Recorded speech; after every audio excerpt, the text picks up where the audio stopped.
ఒకప్పుడు నేను కూడా టైప్ 1 డయాబెటీస్ తగ్గటం అంటే 5-6 నెలలు పడుతున్నాం అనుకునేవాడిని. ఇప్పుడు చాలా వరకు ఫలితాలు నెల రోజుల్లో, 2 నెలల్లో చాలా అద్భుతమైన ఫలితాలు కనిపిస్తున్నాయి. అంటే టోటల్ రివర్సల్ నేను అంటలేదు. చాలా అద్భుతమైన ఫలితాలు కనిపిస్తున్నాయి. ఉదాహరణకి 0.021 అంటే ఒక 3-4 ఏళ్ల నుంచి ఉన్న ఒక పిల్లాడికి 1 మంత్లోనే అది 1.87కి వెళ్ళటం.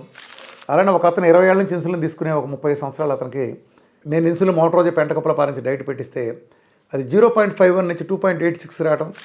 అలాగే ఇంకో 0.5 ఉండే ఇంకొక పర్సన్ ఆల్మోస్ట్ 39 సంవత్సరాల వయసు ఉన్న పర్సన్ 17 సంవత్సరాల నుంచి ఇన్సులిన్ తీసుకుంటున్నాడు.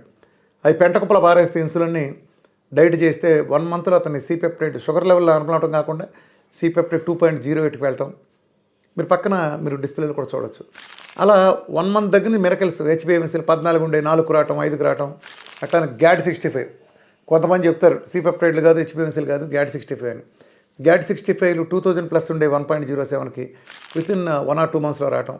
ఎన్ని రిపోర్ట్స్ జరుగుతుంటే ఒక ఆహార విధానం చక్కగా సరిచేస్తుంది. దీని వెనకాల అద్భుతమైన సైన్స్ ఉంది.